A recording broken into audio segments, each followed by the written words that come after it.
On commence par ça. Bon, alors,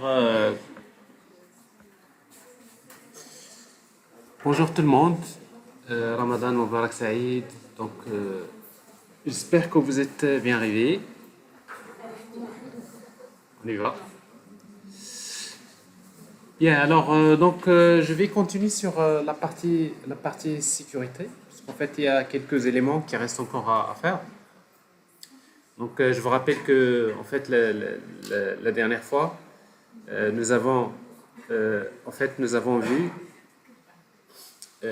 vu en fait comment créer le système comment créer une application qui permet donc de gérer des patients, comment faire l'authentification en utilisant donc Spring Security. Quand on avait,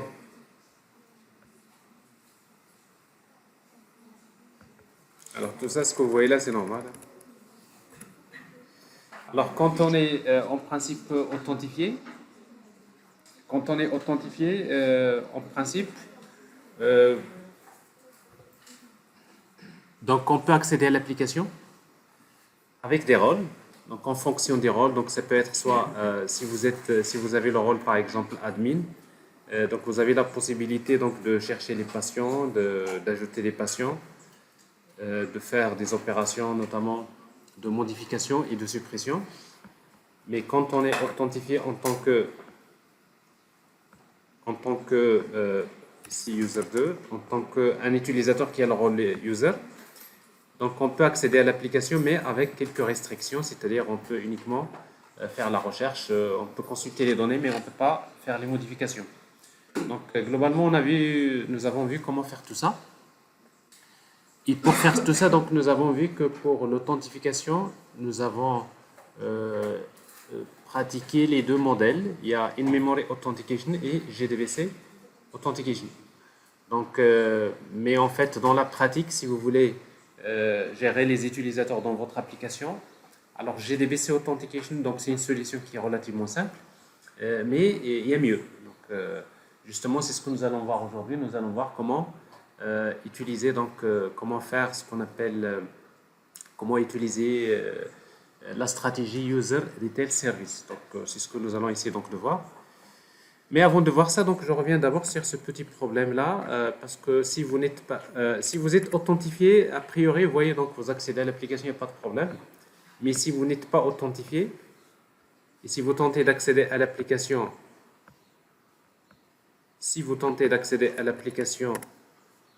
c'est-à-dire, voilà, si vous tentez d'accéder à l'application sans être authentifié, vous voyez votre page template, il est très maigre.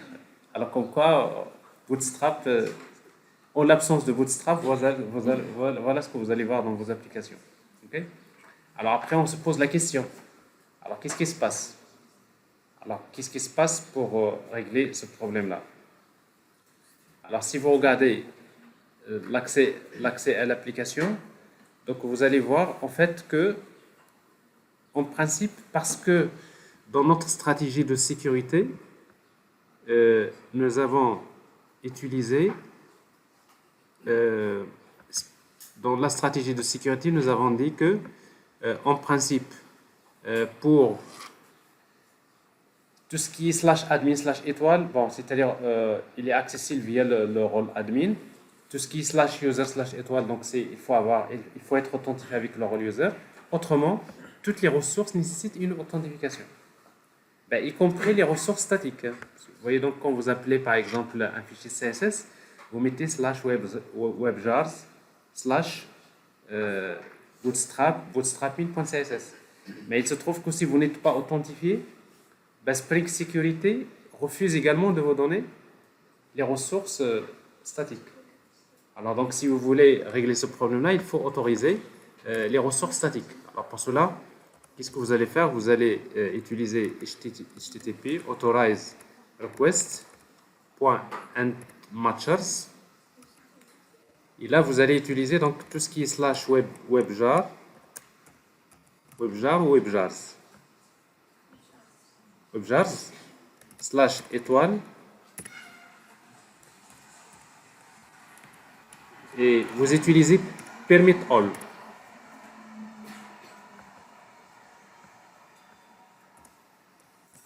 OK? Alors, permit all, ça veut dire quoi? C'est-à-dire que pour ces ressources-là, ça ne nécessite pas d'être authentifié. Alors, c'est pareil si vous avez des ressources dans le dossier statique, etc. Donc, ça, c'est des choses qu'il faudrait les autoriser. OK? Alors, si on fait ça, a priori, ça devrait marcher. Vous voyez, donc pas de problème. Donc, c'est-à-dire même en l'absence de l'authentification, donc mon application accède bien aux ressources statiques. Donc, ce problème-là, vous allez le constater dans l'exemple que j'avais fait la dernière fois. Donc, si vous l'avez déjà fait, c'est que ce problème, vous allez le voir. Donc, c'est comme ça qu'on va régler le problème. Alors, donc après... Oui.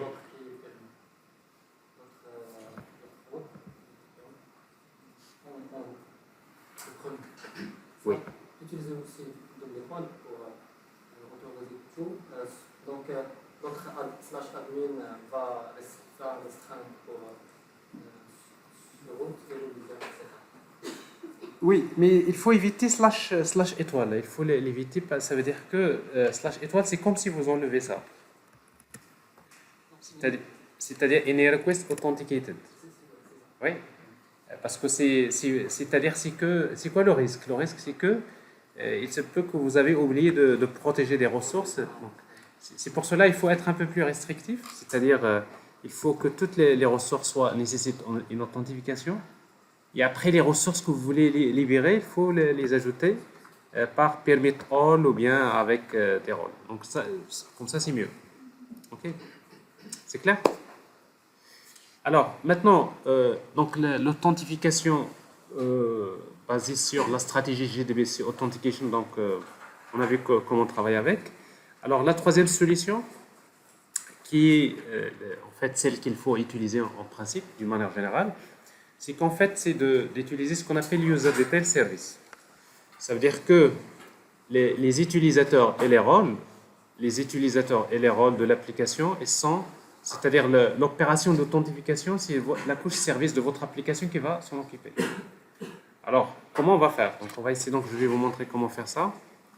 Donc, je reviens sur... alors, vous voyez donc, ça c'est, on a déjà vu, ça c'est In-Memory Authentication. Ensuite, on a remplacé par JDBC Authentication. Maintenant, je vais supprimer JDBC Authentication et je vais ajouter la stratégie User Detail Service. Alors, pour cela, qu'est-ce qu'il faut faire? Ce qu'il faut faire, c'est qu'il faut utiliser auth, point User Detail Service. Et quand vous utilisez User Detail Service, normalement, il faut créer un objet d'une interface User Detail Service. Donc, il faut créer un objet. Il faut créer un objet d'une classe qui implémente l'interface User Detail Service. Et vous voyez donc, en fait, l'interface User Detail Service, il définit une méthode qui s'appelle Load User by Username. Ça veut dire maintenant, c'est à vous de savoir comment vous allez authentifier l'utilisateur. C'est votre application qui va se charger de l'opération d'authentification. Alors qu'avant, c'était plutôt Spring Security qui va utiliser en fait ces mécanismes pour se connecter à la base de données, pour chercher si l'utilisateur existe. Donc, c'est ce qu'on va faire. Alors, sauf qu'au lieu de travailler comme ça, ce qu'on va faire, c'est on va carrément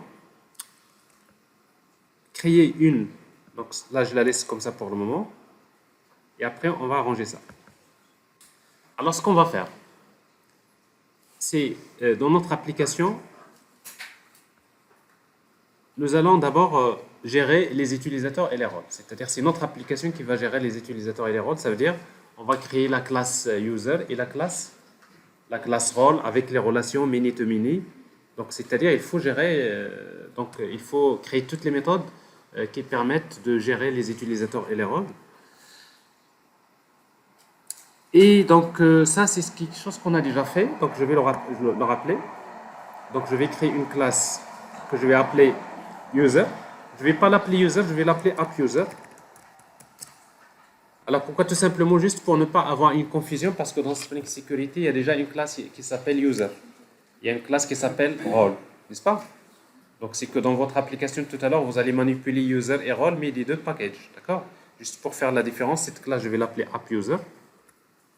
Alors pour moi, un utilisateur est défini par quoi? Alors, un utilisateur est défini par son username, ok? String, username. Il est défini par quoi? Par par password.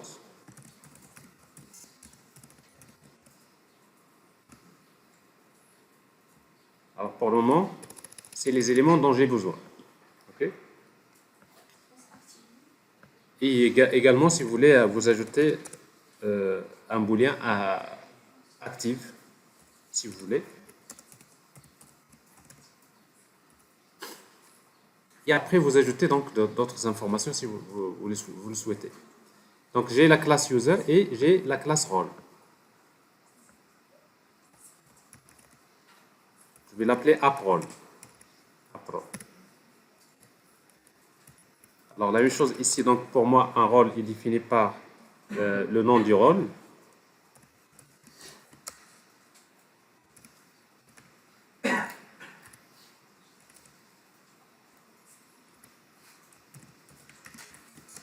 Par exemple, description. Description du rôle. Alors, en principe, vous pouvez utiliser, si vous voulez séparer, généralement, ce qui se fait plutôt, donc, c'est d'utiliser un user ID. Donc, vous pouvez créer un user ID, donc, et supposer, donc, alors, on va utiliser soit long ID, comme ça.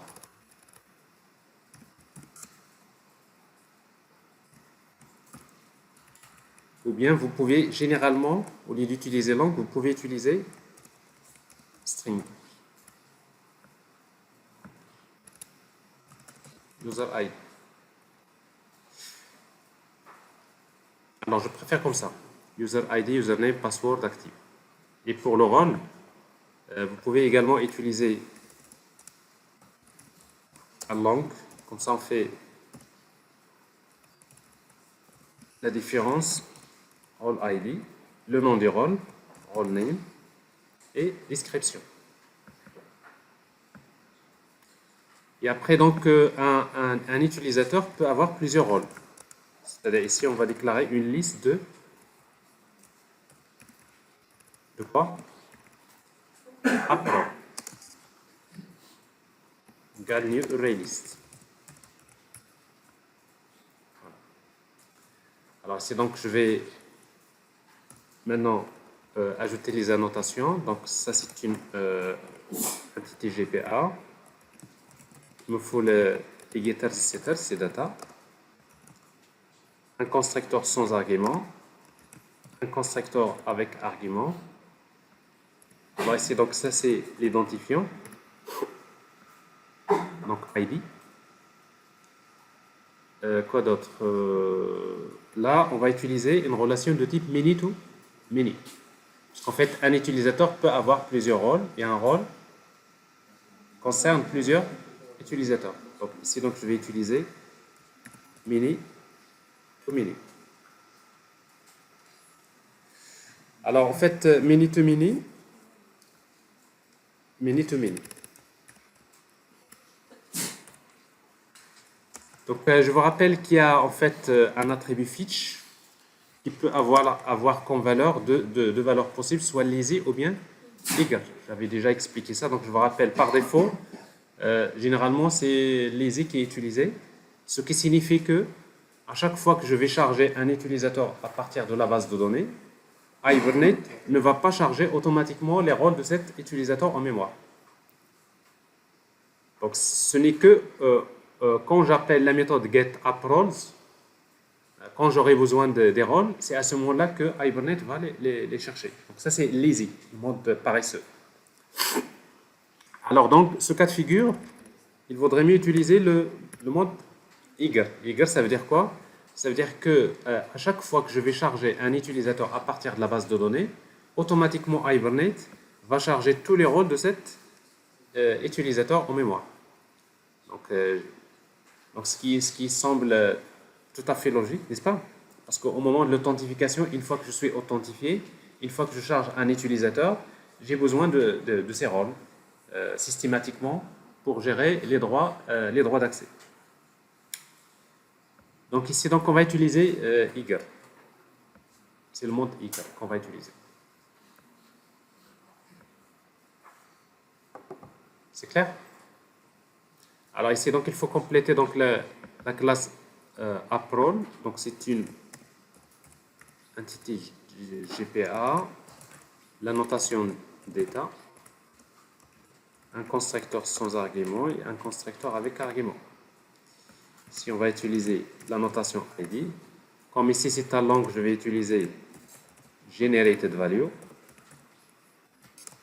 Alors vous voyez donc ici donc vous avez toujours le choix de choisir un peu les identifiants comme vous voulez. Alors voilà. Alors le rôle doit être unique, n'est-ce pas? Je ne peux pas créer plusieurs rôles qui ont le même nom. Donc comment faire ça? C'est la notation colonne. Ici vous mettez unique égale true. La même chose pour username. Est-ce que je peux avoir deux utilisateurs qui ont le même username? Non. Donc il va falloir utiliser ici colonne unique égale à true.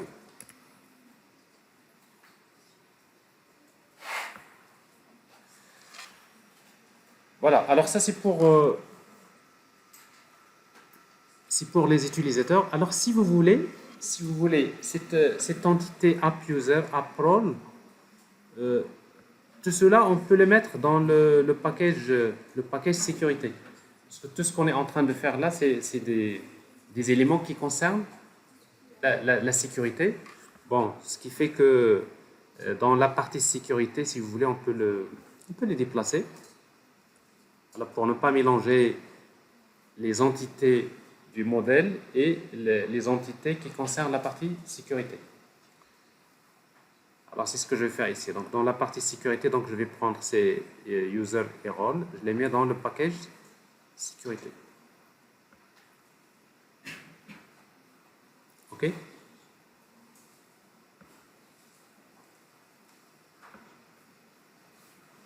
Alors ensuite, nous aurons besoin de créer donc les interfaces GPA Repository. On va créer une interface que je vais appeler App User Repository.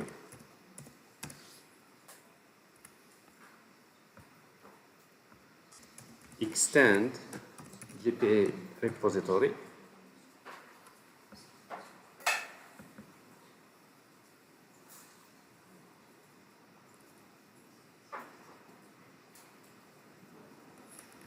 Alors, c'est quoi l'entité qu'on va gérer? C'est app user et le ID, il est de quel type?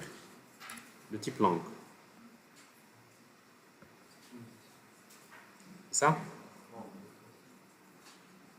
Alors, pour user, c'est langue, c'est string. C'est string. Alors, le ID, je l'ai déclaré de type string. C'est juste pour changer. Vous pouvez utiliser langue avec generated value, il n'y a pas de problème. Alors, la même chose. Donc, je vais créer l'interface. Alors, ici, donc, j'aurai besoin d'une méthode qui permet de retourner à user, app user, find by quoi? By username. Ça, c'est important. Find by username. String username. Alors, j'ai besoin d'une méthode de ce type-là. Alors, la même chose pour les rôles. AppRole repository.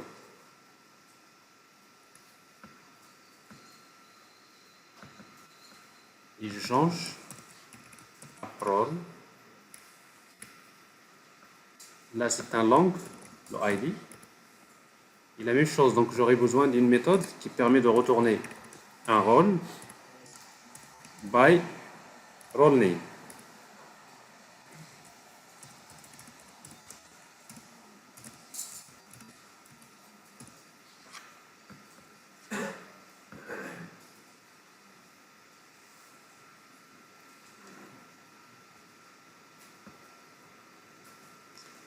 Alors maintenant, on va commencer à mélanger un peu les choses dans notre partie sécurité, c'est-à-dire dans le paquet sécurité, on a des entités, on a des interfaces GPA Repository, on va mettre également la couche service. Alors tout ça, c'est... Alors ce qui fait que ce que je vais faire, donc je vais créer un sous-package dans le paquet sécurité, que je vais appeler Entities.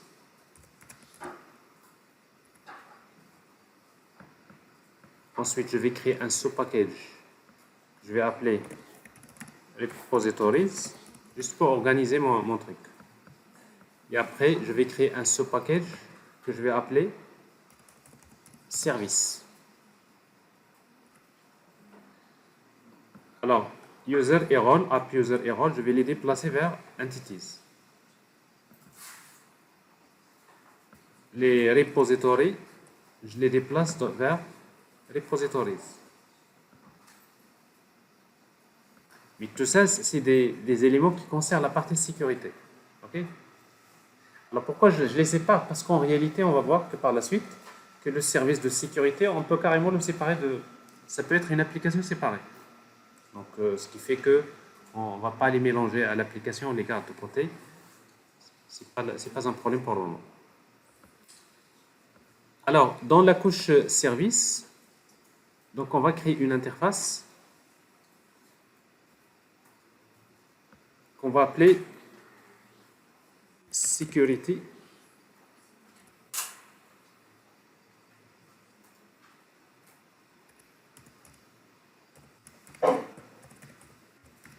Par exemple, Security Service.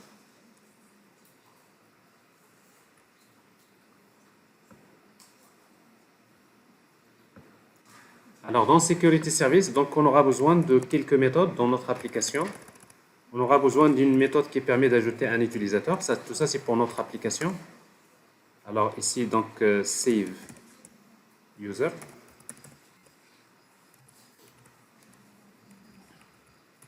New user. Alors en principe, pour ajouter, en fait, créer un utilisateur, donc j'ai besoin de son username.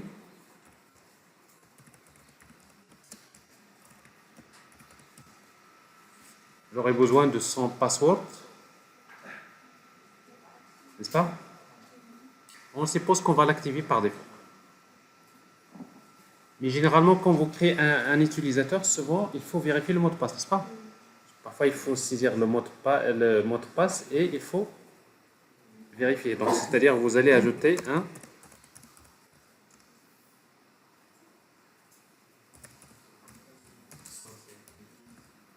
Verify Password.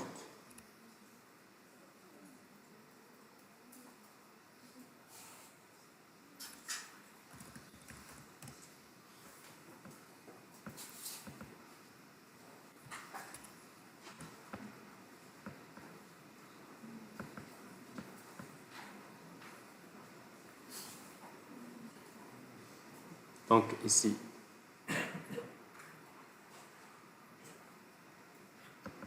ou tout simplement le password.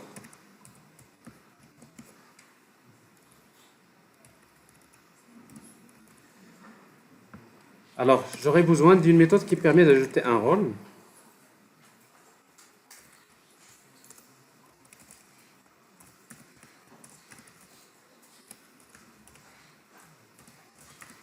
Alors ici, donc, je suppose que j'ai besoin de connaître que le nom des rôles. Role name.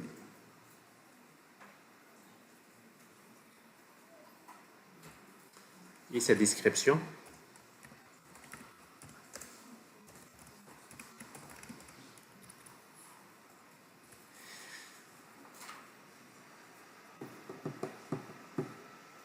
What else?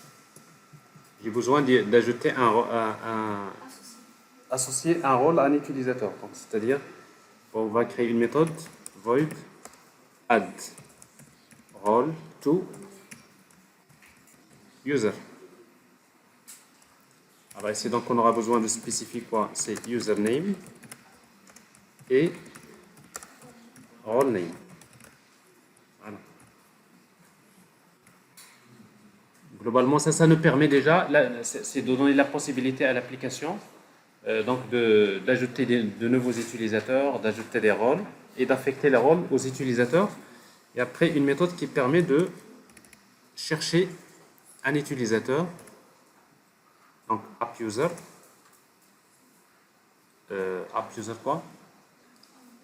C'est load by username. Load user by username. String username. Alors on aura besoin de ça. Normalement, que la dernière fois, donc je vous ai montré comment ajouter, mais généralement, si vous avez une méthode qui permet d'ajouter un rôle à un utilisateur, il vous faut également une méthode qui permet de supprimer un rôle à un utilisateur. Donc ici, remove.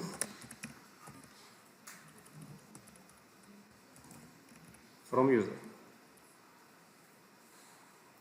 Bon, la même chose. On va supprimer un rôle à un utilisateur. Alors ça, c'est quelques méthodes dont vous aurez besoin. Et après, on va créer donc notre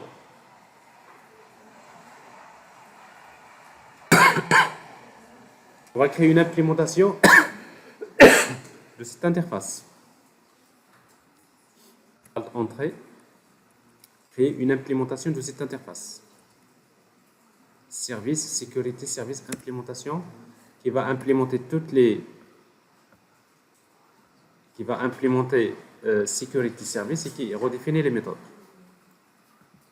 Alors, cette méthode-là, cette classe doit utiliser la notation service parce que c'est un service. Je vais utiliser également... alors, parfois, si vous voulez loguer, vous utilisez... je ne l'ai jamais utilisé peut-être avec vous. C'est la notation Lombok SLF4J. Donc, ça permet de vous donner un attribut qui s'appelle log, qui permet de loguer. Donc, si vous voulez loguer des informations, c'est plus simple de faire ça. Alors, on va l'utiliser ici. Et si vous voulez, vous pouvez utiliser donc voilà. On va injecter les repositories. Donc, j'aurai besoin de app user repository et j'aurai besoin de app role repository. OK? Et pour faire l'injection des dépendances, on va utiliser le constructeur. Le plus simple, c'est d'utiliser un constructeur avec paramètres. Ajouter un constructeur avec les deux paramètres. Et donc ici, j'ajoute. Ou bien vous utilisez Hotwire. Mais comme je disais, donc, pour des raisons de sécurité également, l'utilisation de Hotwire n'est pas recommandée. Donc, il vaudrait mieux faire l'injection via le constructeur. Okay? Alors, parfois, le fait d'utiliser la notation all are constructor, ça vous permet de supprimer ce constructeur-là, CTRL X. Vous voyez donc ici, si vous avez all are constructor, ça veut dire que bon, vous avez déjà un constructeur avec paramètres. Donc, c'est ce qui fait l'injection se fait implicitement. Vous voyez donc tout ça, c'est des possibilités que vous pouvez utiliser.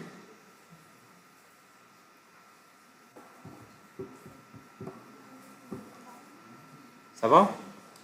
Alors, dans ce cas-là, alors pour ajouter un utilisateur, alors nous aurons besoin également d'injecter quoi? C'est password encoder.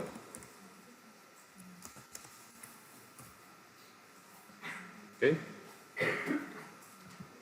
Donc pour ajouter un utilisateur, donc il faut d'abord vérifier si les deux mots de passe sont les mêmes, n'est-ce pas? Alors qu'est-ce que vous faites? Donc c'est if password.equals to repassword, if not. C'est-à-dire si le mot de passe ne correspond pas au mot de passe de vérification, ici on va générer une exception. Throw.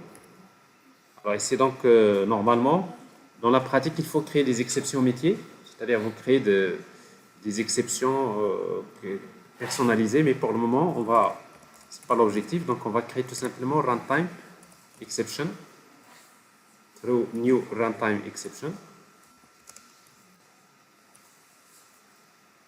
Et on va mettre un message comme quoi le mot de passe ne correspond pas.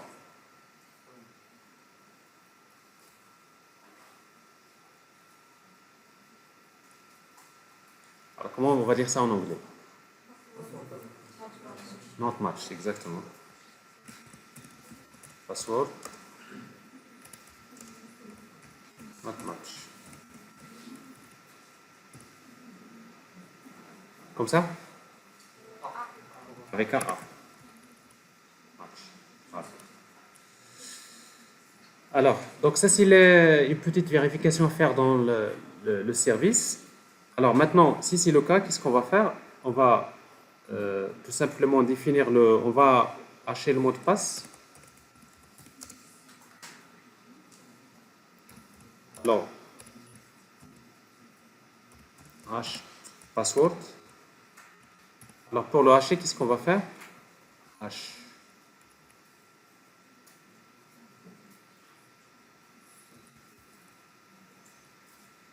Qu'est-ce qui manque à ça? C'est bon?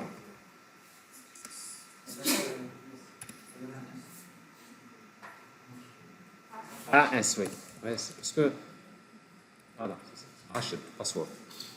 Alors, le mot de passe, pour le hacher, qu'est-ce qu'on va utiliser? On va utiliser password encoder,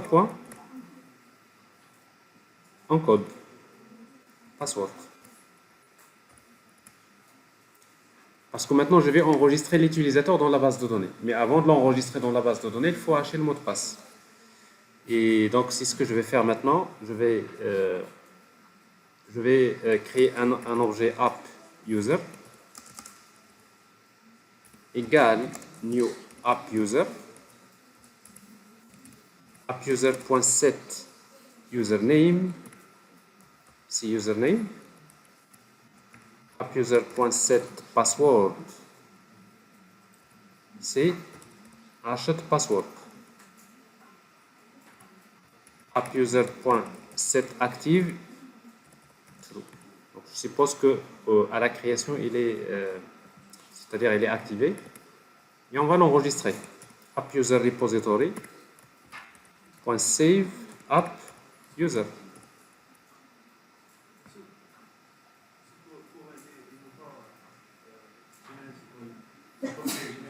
Oui, alors vous avez bien fait parce qu'en fait le ID de user, il faut le générer parce que c'est un string, tout à fait. À quoi est égal set user ID? Alors c'est un string, il faut générer un user ID. Donc ici on va utiliser UUID .random UID.toString. Donc je vous rappelle que UUID, donc ça permet de générer une chaîne de caractères aléatoires qui dépend de la date système, ce qui fait qu'elle est unique. Donc pour générer des identifiants sous forme de string au niveau de l'application, donc c'est comme ça qu'on fait. C'est ce qu'on appelle UUID. C'est parfait. Alors ici donc app user, ben, tout simplement on va retourner app user. Vous pouvez utiliser ici save, app user saved app user égale à ça. Et vous retournez saved app user.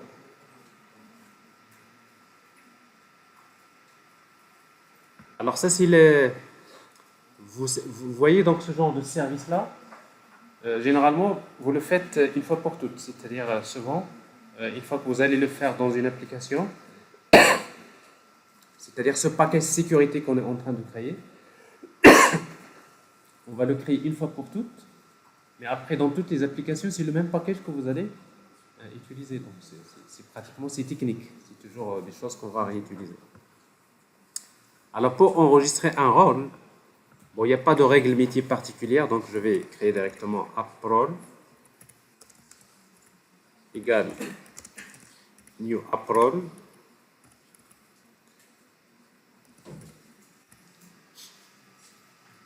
Donc logiquement, pour créer un rôle, il faut déjà vérifier, n'est-ce pas, si le rôle n'existe pas. Ok? Alors ici, donc on suppose que on ne va pas gérer ça, c'est-à-dire vous utilisez, vous pouvez tester déjà si le rôle n'a pas été déjà créé. Autrement, vous pouvez laisser, de toute façon, la base de données, il va générer une exception comme quoi le rôle existe déjà parce qu'il est déjà unique au niveau de la base de données. Donc, mais de préférence, dans la règle métier, si je veux ajouter un rôle, je dois vérifier d'abord si le rôle n'a pas été déjà ajouté. Alors, si vous voulez faire ça, qu'est-ce que vous allez faire? Alors, vous allez utiliser donc role repository point find role by role name.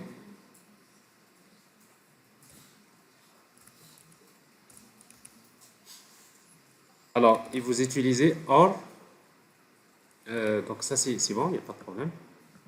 Donc c'est app role.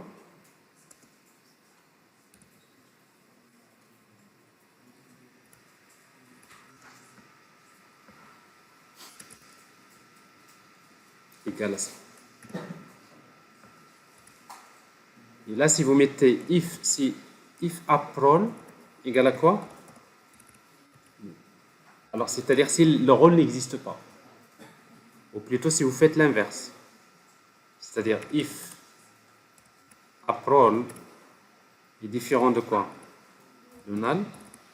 Ben, il faut générer une exception. New runtime exception role plus role name already exists.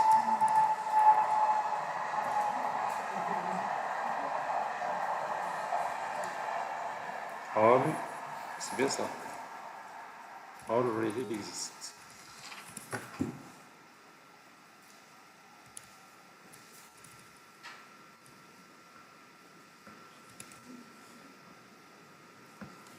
Alors, autrement, donc, je vais créer le rôle.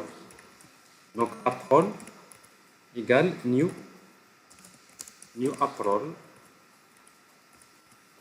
App role.set role name, c'est role name. App role.set description, c'est description. Et après, donc, je vais enregistrer le rôle avec app role repository save app role.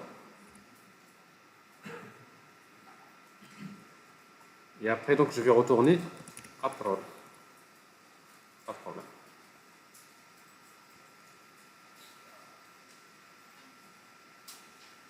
Alors maintenant, pour ajouter un rôle à un utilisateur, ben, qu'est-ce qu'on va faire? Donc, on va chercher username. Donc, app user égale app user repository find by username. Oui? Oui, alors vous allez voir que c'est en fait, ça va retourner la même chose. Parce qu'en fait, save, il modifie l'objet, mais je préfère, si vous voulez faire ça, approl, save approl, comme ça vous êtes sûr que, c'est-à-dire c'est celui qui est déjà enregistré ici. Bon. C'est-à-dire, parce que ça sera quoi la différence? C'est le ID. Parce que ici, donc, son ID, il est défini par l'opération de l'enregistrement. Alors, donc pour ajouter un rôle à un utilisateur, donc je vais utiliser donc add role to user. Okay. Donc je charge l'utilisateur, je vais charger le rôle app role égale app role repository .find by role name. C'est bon, il n'y a pas de problème. Et après, qu'est-ce que je vais faire? Donc, je vais prendre l'utilisateur .get role role.add et je vais ajouter le rôle. Donc, je vais aller vers la collection des rôles de l'utilisateur et j'ajoute ce rôle. Et après, donc, je n'ai même pas besoin de faire save parce qu'automatiquement, il va l'ajouter dans la table d'association. mais à condition de ne pas oublier que les méthodes doivent être transactionnelles.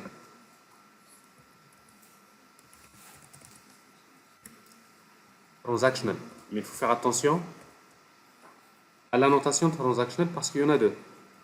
Alors, si vous mettez la notation transactionnelle, ici, donc il y a JavaX transactionnel, il y a transactionnel de Spring. Donc, vous utilisez la notation transactionnelle de Spring. C'est-à-dire que toutes les méthodes sont transactionnelles. C'est Spring qui va gérer les transactions. Donc, autrement dit, par exemple, quand j'appelle app roll to user, c'est que Spring, avant d'appeler ça, il fait begin transaction. Il va donc charger l'utilisateur à partir de la base de données. Il va charger le rôle, mais je suis toujours dans la même transaction. Et après, si on va vers l'utilisateur, on va changer la liste des rôles, on va ajouter le rôle à l'utilisateur. Donc à la fin de la méthode, il fait commit. Et quand il fait commit, automatiquement, toutes les modifications qui se sont produites dans les objets user et role, il va faire update automatiquement. Donc c'est plutôt GPA va s'occuper de cette opération-là. Donc autrement dit, donc, vous n'avez pas besoin de faire app user repository.save app user. Vous pouvez le faire, mais ce n'est pas nécessaire. Parce que vous venez de charger un utilisateur, vous lui avez ajouté un rôle, il faut le faire update, il faut l'enregistrer. OK?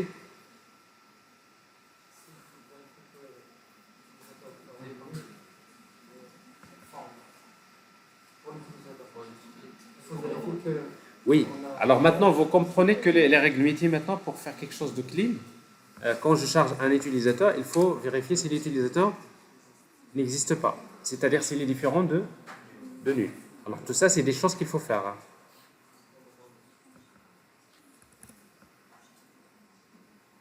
C'est-à-dire que généralement, dans la couche service, vous aurez toujours des trucs comme ça. C'est-à-dire, if app user égale à quoi?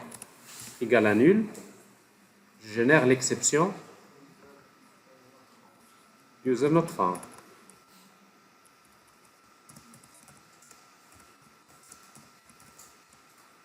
Vous faites la même chose pour le rôle.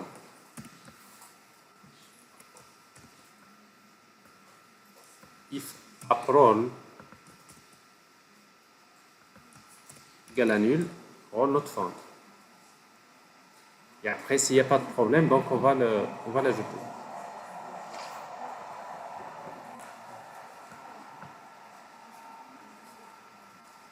Bon, pour remove, c'est la même chose.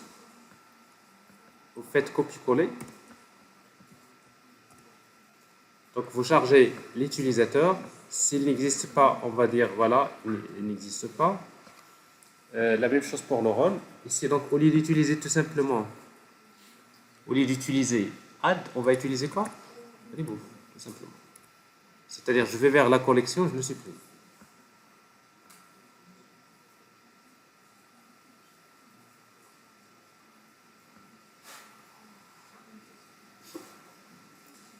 Alors, pour load user by username, donc rien de spécial, on va utiliser tout simplement app user repository .find by username. On va retourner le résultat. Alors, vous voyez, donc ça, c'est la couche service concernant la partie sécurité.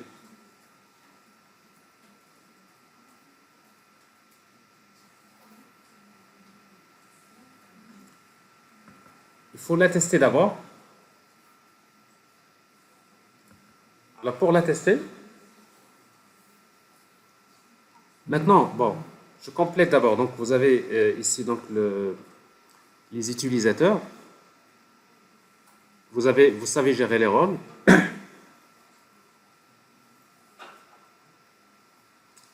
Alors maintenant, au niveau de l'application,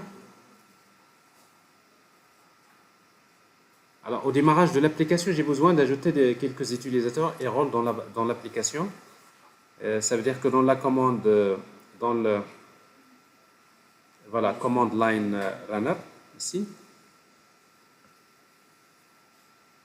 Bon, j'ai déjà mis ça en commentaire parce que je voulais pas qu'à chaque fois que ça m'ajoute,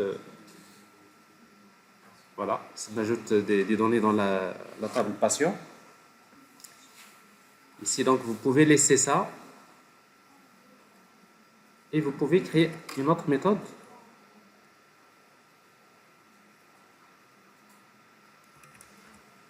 De la même manière, bin command line runner save users par exemple.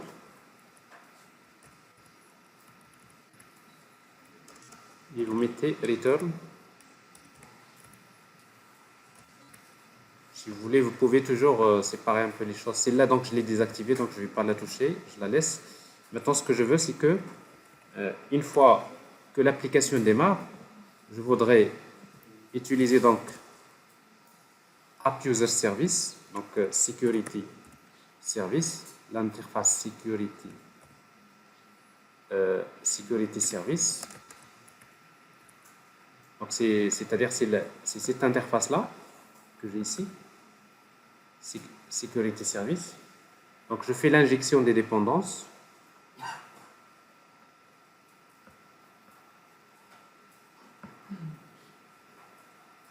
L'injection des dépendances. Et après, donc, je vais ajouter, voilà. Donc, je vais utiliser donc plutôt Security Service point save new user. Alors, j'ai un utilisateur avec username user 1. Alors, pour faire la différence, donc je vais l'appeler Mohamed, par exemple. Password 1, 2, 3, 4. Read password, c'est 1, 2, 3, 4.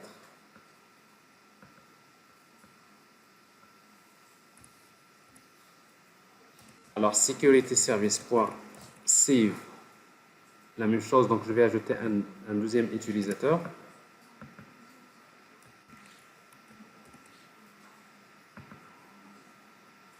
Alors, Yasmine.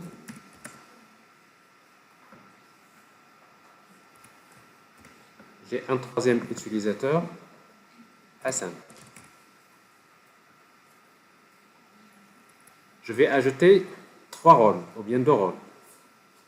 Security service.add new role. Alors ici, donc, j'ai le rôle, c'est user. La description, une chaîne vide.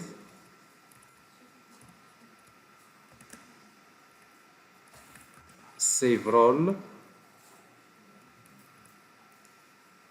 admin.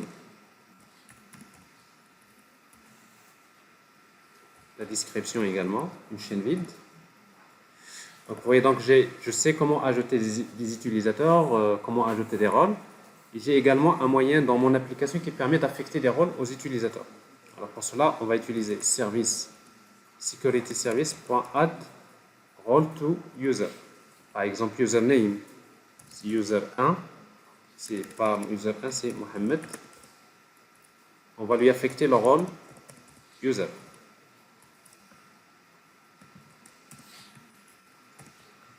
Et après Mohamed, je vais également lui ajouter le rôle admin.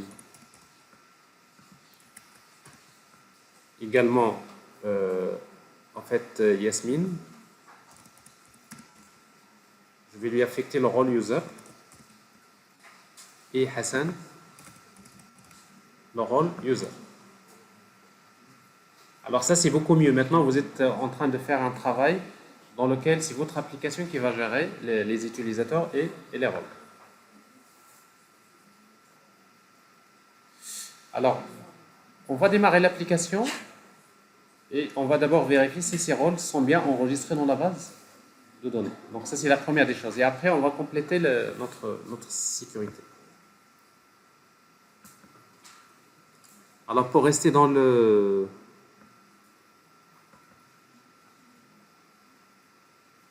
partie sécurité, donc vous vous rappelez sécurité config. En fait, on avait basculé vers la partie user detail service. je vais supprimer ce code-là et après je vais le réécrire tout à l'heure. Et comme ça, je garde toujours GDBC Authentication.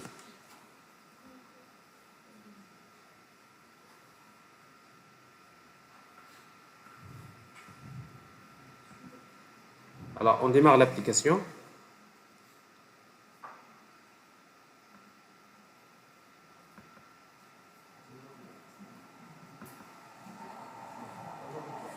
Comment? Les tables, ils vont être générées. Pas de problème. Non, attendez, ça sert plus à rien. Ce GDBC Authentication, pour le moment, on va l'oublier parce qu'on va passer vers User Detail Service. Alors, ce qui nous intéresse ici, c'est juste de regarder la base de données et de voir, en fait, notre application, est-ce qu'il a bien ajouté les utilisateurs? Notre base de données s'appelle quoi? PathDB. Vous voyez donc nous avons une table qui a été créée qui s'appelle AppUser.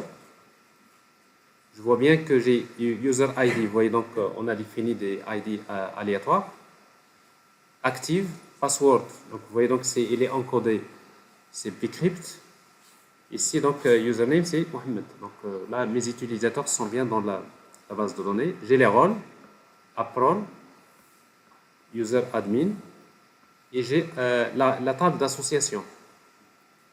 App user, app role. Donc ça c'est la table, il l'a appelée comme ça, donc, en respectant les conventions. Donc qu'est-ce que j'ai ici? Donc j'ai app user, j'ai app role. Donc utilisateur tel, il a tel rôle. Utilisateur tel, il a tel rôle. Donc ça veut dire que ici donc le modèle mini to mini, donc il n'y a pas de problème, ça marche, il n'y a pas de souci. Maintenant, si vous vous rappelez, la dernière fois, on a créé la table user role, mais on avait créé ça manuellement, n'est-ce pas? Dans la base de données. Maintenant, en réalité, on n'a plus besoin de ça. On l'avait utilisé pour la stratégie JDBC Authentication. Maintenant, on va utiliser donc c'est ces tables-là qu'on va utiliser pour la stratégie User Details Service. Alors, qu'est-ce qu'on va faire maintenant pour basculer vers User Details Service? Voilà ce qu'on va faire. On va mettre ça en commentaire, c'est-à-dire dans la classe Security Config, dans la méthode configure. On avait déjà utilisé donc in-memory authentication, on la met en commentaire. On a utilisé GDBC authentication, on sait le faire, on va la mettre en commentaire. Maintenant, nous allons créer, nous allons créer donc User Details Service. Alors comment? Alors pour faire ça, en fait dans la couche service, on va créer une classe. Qu'on va appeler User Details Service Implémentation. C'est une classe. Alors en fait, cette classe-là va implémenter une interface qui s'appelle User Details Service. Ça, c'est de Spring Security. Alors si vous implémentez cette interface, ça veut dire que vous serez obligé de redéfinir la méthode load user by username. Donc vous voyez donc load user by username, c'est une méthode qui est imposée par Spring Security. Alors maintenant, cette classe-là, c'est un service.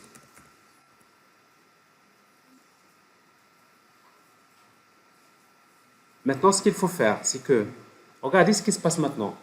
Ce qui va se passer,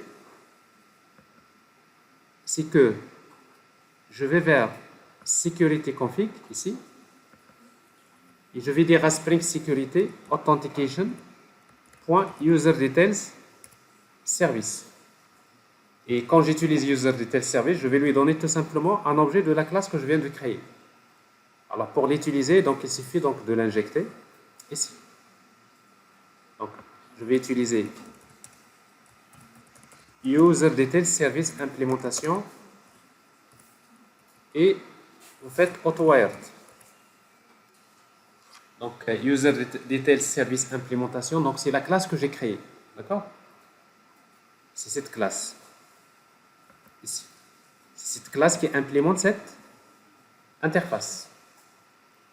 Donc, le fait de faire ça, maintenant, je vais lui dire tout simplement ici, user details service, je vais utiliser tout simplement l'objet user details service que j'ai ici.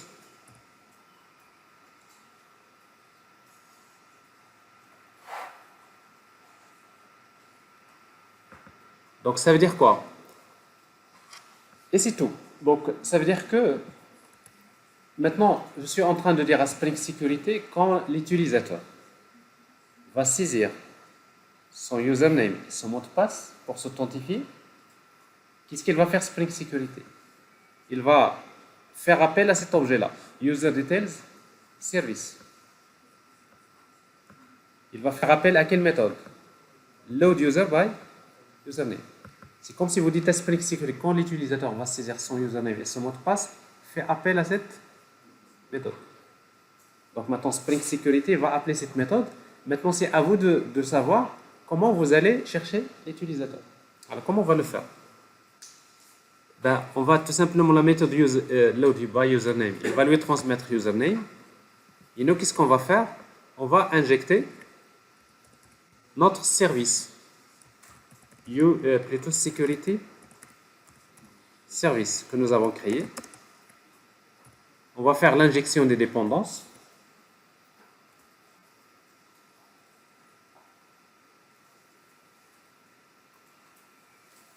Avec le constructeur, n'est-ce pas? Donc je vais créer un constructeur avec paramètres. De temps en temps, je fais l'injection via le constructeur. Parfois, je le fais via hotwire.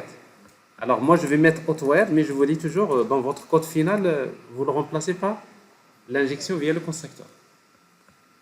Alors maintenant, ici, j'ai déjà un service qui me permet de gérer les utilisateurs et les rôles. Qu'est-ce que je vais dire? Là, je vais dire app user égale à quoi? Égale security service. J'ai déjà une méthode qui s'appelle load user by username. Oui, donc, c'est-à-dire que je dis à Spring Security, une fois que l'utilisateur va saisir son username et son mot de passe, fais-moi appel à cette méthode. Et quand il va appeler cette méthode, moi, je vais vers ma base de données et je vais chercher l'utilisateur avec ma couche service. Maintenant, qu'est-ce qu'il faut faire? Cette méthode-là, il faut qu'elle retourne un objet de type user_details. Mais il va falloir maintenant prendre cet objet app_user que j'ai, il faut le transférer vers un objet de type user_details. Parce qu'il faut retourner à Spring Security un objet. Alors pour cela, on va créer un objet de type user. Regardez. User, mais cette fois-ci de Spring Security. User. Je vais l'appeler Spring User, Spring Security User. Je l'appelle User tout court. Égal New User. C'est pas New User.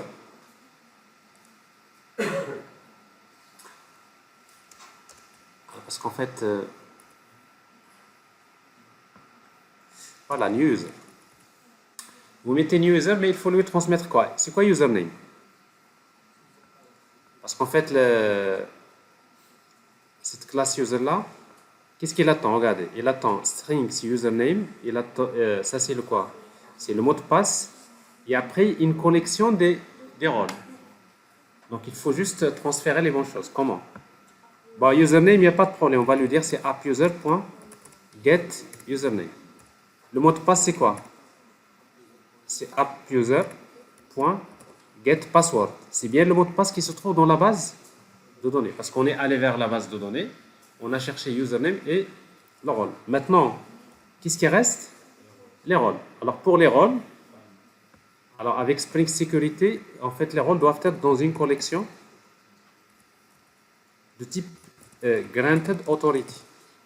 Parce qu'en fait, Spring Security, pour lui, le rôle, c'est un objet implémentant l'interface Granted Authority. Donc ici, je vais l'appeler les authorities égale new ArrayList.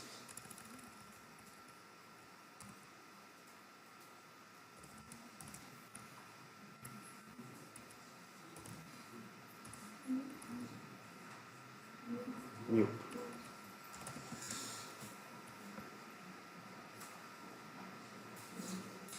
Qu'est-ce que vous allez faire pour faire ça? Il faut faire le mapping, c'est-à-dire vous allez écrire quelque chose comme ça. C'est AppUser .get role AppRoles for each. Ok? Pour chaque rôle. Donc chaque rôle, je dois créer un objet de type Granted Authority. Et pour cela, donc, je vais utiliser un objet de type Simple Granted Authority. Donc, authority égale à quoi? Égale new Simple Granted Authority. Qu'est-ce que je lui donne comme valeur? C'est role.getRoleName.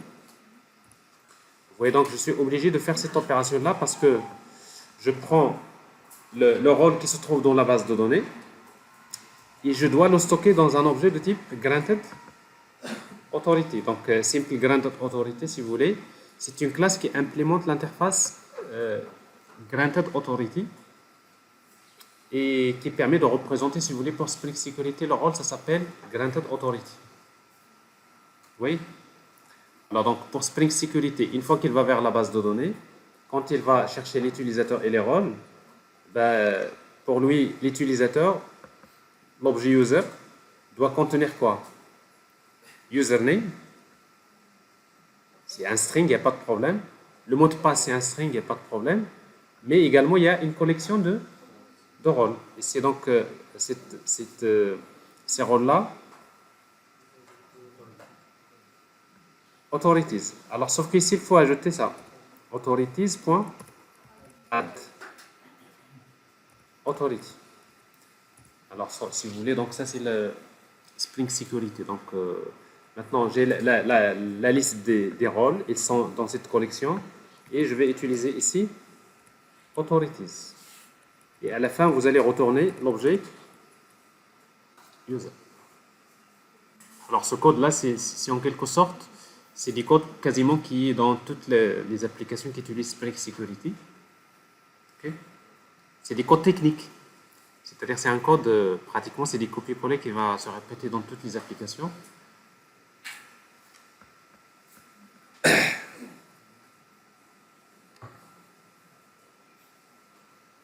Est-ce que vous avez compris le principe? Alors, je répète, donc le principe est très simple. Maintenant, nous sommes en train de dire à Spring Security, à travers la classe Security Config, dans la méthode configure. Okay? Donc, je lui dis tout simplement authentication.userdetails service. C'est-à-dire que quand l'utilisateur va saisir username et le mot de passe, tu fais appel à cet objet-là. UserDetails service. Et cet objet contient une méthode qui s'appelle loadUser_by_username. Donc Spring Security il va faire appel à cette méthode. Et moi, dans cette méthode-là, qu'est-ce que je fais? Je vais utiliser ma couche service que j'ai créée tout à l'heure. C'est pour aller vers la base de données, pour chercher l'utilisateur sachant son username. Ensuite, je vais prendre les rôles.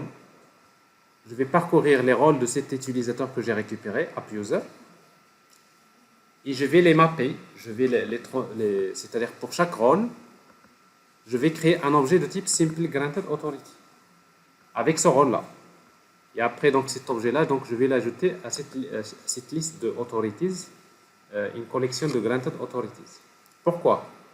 Parce que maintenant, cette méthode-là doit retourner un objet qui implémente l'interface UserDetails Service. Il se trouve que dans Spring Security, il y a une classe qui s'appelle User. Alors, c'est cette classe User que Spring Security va utiliser, et non pas la vôtre. Parce que vous avez créé une classe qui s'appelle AppUser, n'est-ce pas? Mais Spring Security, quand il va gérer la sécurité, il va utiliser la classe User de Spring Security. Donc j'ai besoin de transférer les données de app user vers quoi? Vers user. Alors comment le faire? Donc je crée un objet user. Username, il n'y a pas de problème. Je fais AppUser.getUsername. Le mot de passe qui se trouve dans la base de données, il n'y a pas de problème. C'est string, c'est AppUser.getPassword. Mais pour Spring Security, cette classe user, vous voyez donc cette classe user qui implémente user detail service de Spring Security, qu'est-ce qu'elle attend? Elle attend username, elle attend le password, mais pour les rôles, ça doit être quoi? C'est une collection de quel type? De type granted authorities. Donc ça c'est technique. Alors ce qui fait que ici donc je suis obligé de faire ça, de transférer donc c'est-à-dire cette liste des rôles vers une collection de granted authorities. Alors si vous voulez le faire en utilisant l'API Stream, c'est plus simple. Vous voyez, ça c'est c'est-à-dire la programmation classique, ce qu'on appelle la programmation impérative. Si vous voulez le faire d'une manière déclarative, vous pouvez faire quelque chose comme ça. Collection de granted authorities 1 égale directement. Vous faites c'est AppUser.get AppRoles.map stream.map. Quand vous utilisez stream, c'est-à-dire vous allez une liste que vous allez transformer en stream. Et vous mettez map. Map, ça veut dire quoi? Pour chaque app user, pour chaque ici c'est les rôles. Pour chaque rôle, je fais ça, je vais le transférer vers un objet de type new simple granted authority de quoi? De role.get role name.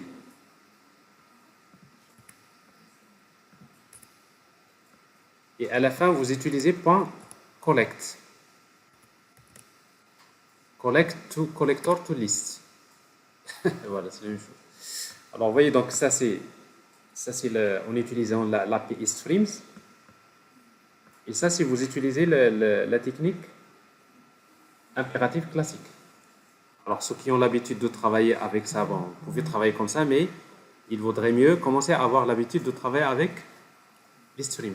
Donc, je vous recommande, parce que ça va régler beaucoup de problèmes. En une seule ligne, parfois, vous arriverez à faire un mapping d'une manière très simple. Donc, ici, donc, vous voyez ici authorities, et là, vous avez authorities 1. Ça, c'est la même chose. Vous pouvez mettre authorities 1 ou bien authorities, il n'y a pas de problème. Alors, laquelle que vous préférez? La deuxième ou la première? La deuxième. C'est normal la deuxième parce que vous commencez à apprendre ça si vous voulez. Donc, on va mettre celle-là en commentaire.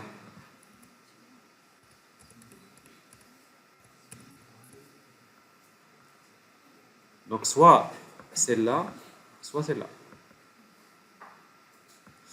Moi, je préfère celle-là, en tout cas. C'est comme ça que vous allez travailler. C'est clair? Et on va vérifier notre application.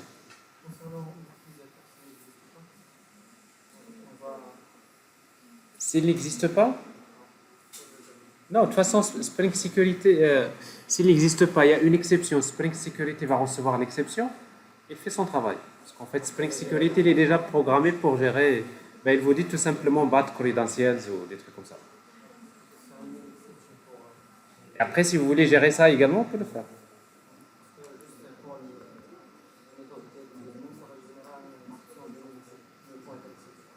Nul pointer? À quel niveau? Pour AppUser.getUsername, c'est l'utilisateur unique. Oui, bien sûr. Non, si l'utilisateur est nul, il y a déjà l'exception, elle est déjà générée. D'accord? Vous voyez donc, ici, il lève déjà l'exception. Alors ici, donc normalement, ici pour lui, username not found exception, C'est-à-dire, c'est,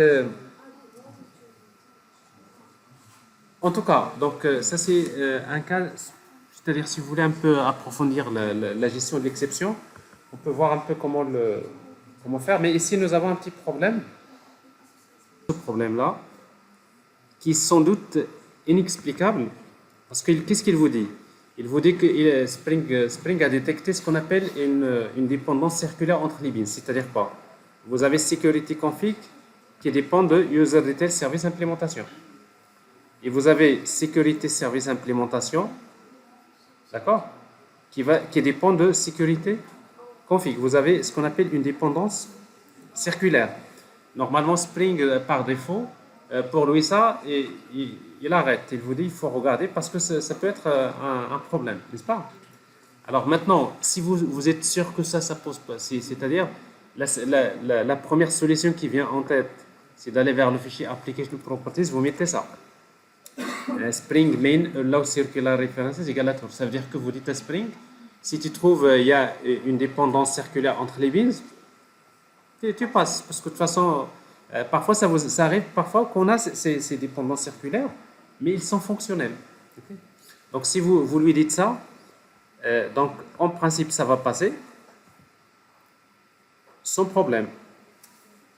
Et après, mais il faudrait voir un peu c'est quoi l'origine de cette dépendance circulaire. Alors ici, donc l'application va démarrer. Le seul problème maintenant, c'est qu'il vous dit que l'utilisateur existe déjà. Donc ici, donc, je vais encore aller vers l'application. C'est-à-dire, du moment que les utilisateurs sont déjà enregistrés, je mets ça en commentaire. C'est-à-dire, ce n'est plus la peine d'enregistrer.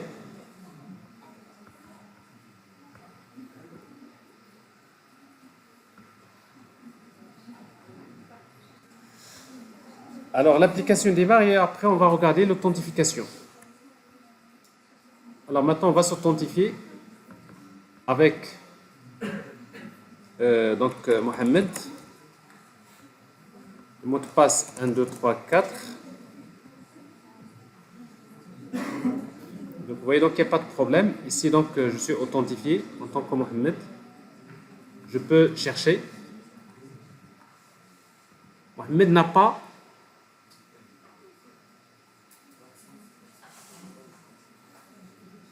le droit d'accéder à cette ressource. C'est quoi le problème? Alors, vous allez patienter encore parce que dans 11 heures, je vais arrêter le cours. Donc, on va continuer jusqu'à 11 heures et je vais vous libérer. D'accord? Vous aurez une pause après. C'est quoi le problème? Le problème, admin, il n'a pas d'utilisateur, Non, mais Mohamed, il a le rôle user. Normalement, logiquement, il devrait. c'est un admin. Donc il doit avoir aussi le rôle d'utilisateur pour accéder à ces Alors, on regarde. Alors, Mohamed.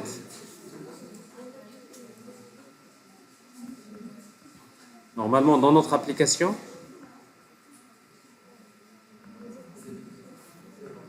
donc il n'y a pas de problème. Vous voyez, Mohamed, il a le rôle quoi? User et admin. Alors, c'est pas ça la raison. Alors, regardez. La raison, en fait, regardez. C'est dans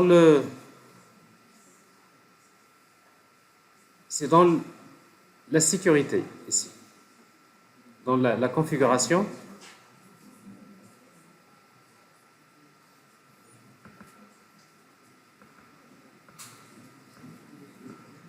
Alors ici, donc, on ne va pas utiliser has role.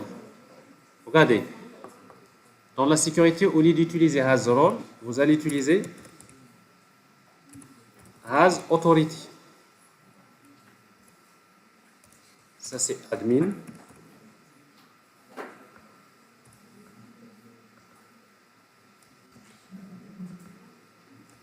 Has authority user.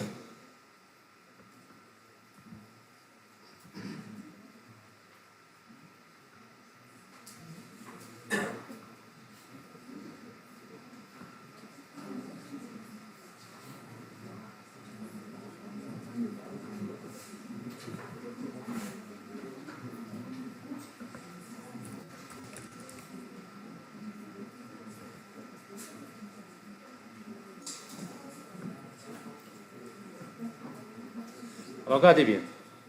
Il faut juste savoir cette chose-là. C'est que quand vous avez utilisé user de tel service, c'est que nous, dans l'objet user qu'on avait créé, on a travaillé avec ce qu'on appelle autorité et non pas rôle. Parce qu'en fait, dans Spring Security, il y a une différence entre autorité et rôle. Parce que dans la structure globale, c'est-à-dire que autorité peut avoir plusieurs rôles. C'est ça dans la structure de Spring Security. Donc, il dit que donc, nous avons considéré les rôles comme étant des autorités. Mais dans la pratique, c'est que souvent, une autorité peut également avoir plusieurs rôles. OK? Alors, c'est pour cela que quand vous travaillez, parce que ici, dans l'authentification que nous avons faite, ici, vous voyez donc, nous avons utilisé un utilisateur ayant quoi? Une collection d'autorities. Donc, ce qui fait qu'il faudrait changer dans la configuration security config. Au lieu d'utiliser ici has role, vous allez utiliser has authority. Là, ça marche. Pas de problème. Alors, si on regarde un petit peu, donc là, on peut chercher, mais il y a encore un problème dans l'interface, n'est-ce pas? Normalement, je suis maintenant Mohamed, je suis admin. Mais pourquoi je n'ai pas le droit? Alors, si je suis par exemple Hassan. Hassan, c'est un user. Vous voyez donc, la contextualisation également, j'ai problème. Alors, qu'est-ce que je dois faire? Voilà, au lieu d'utiliser has role, je dois utiliser has authority.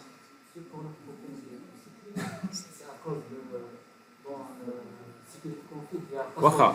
Tout à l'heure, je reviens sur ce problème-là, comme ça on va régler tous les problèmes. Alors maintenant, au niveau de l'interface, template,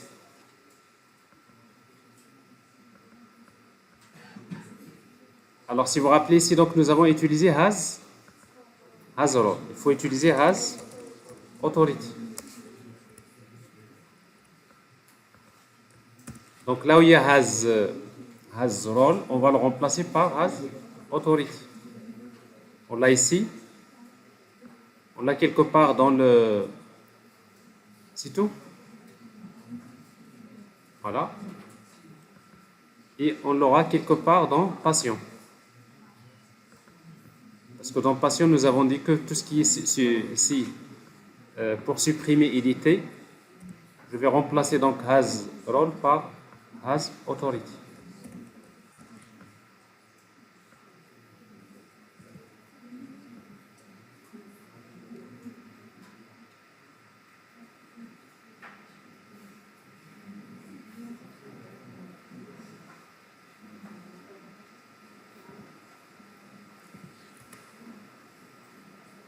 Alors, je vais m'authentifier en tant que Mohamed. 1, 2, 3, 4.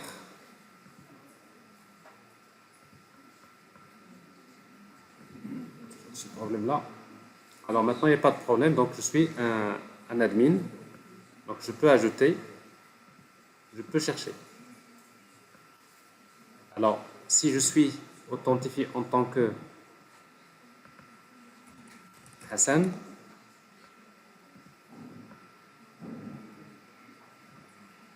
voilà, donc je peux chercher. C'est clair?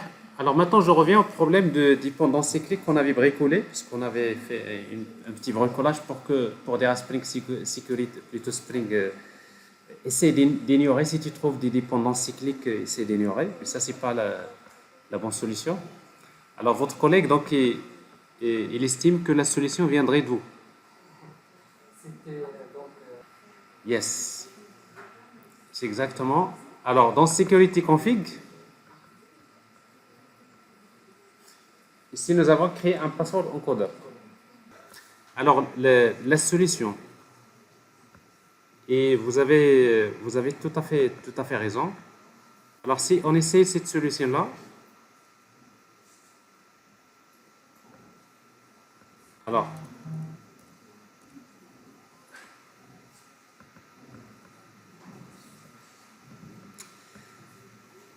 Alors, c'est quoi l'idée? L'idée principale, c'est que, donc, au lieu d'utiliser, donc, de générer donc, le bin password encoder dans la classe de configuration, d'ailleurs, c'était une mauvaise pratique, c'est pas conseillé. Alors, ce que je vais faire, je vais prendre ce bin là, je le supprime de là, et je vais le mettre dans l'application directement, ici. C'est-à-dire là où il y a la méthode main, je crée ce bin, comme ça. Une fois que je le crée là, ça veut dire que ici, je ne peux pas appeler cette méthode là, mais je vais l'injecter. Ici, donc, je supprime là, et je vais utiliser.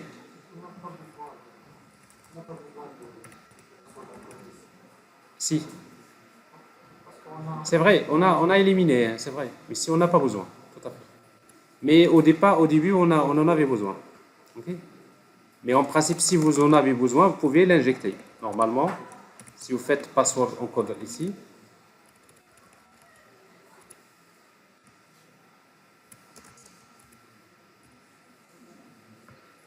et vous faites l'injection de dépendance.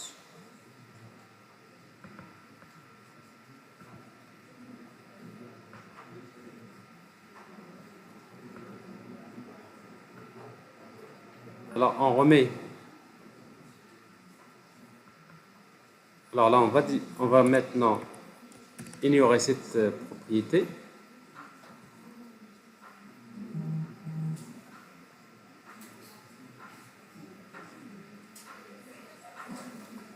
Oui, c'est ça. Bon, on a trouvé la solution, effectivement, c'est ça. Donc finalement, le fait de créer le bin password encoder dans la classe de configuration de la sécurité, c'est parce que la classe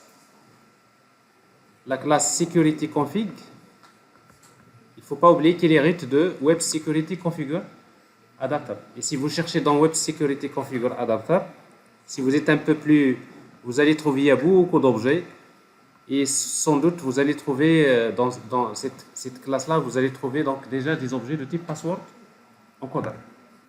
Alors c'est donc voilà, donc pour éviter ce problème, il serait mieux que l'objet password encoder ne soit pas généré dans la classe de configuration de la sécurité.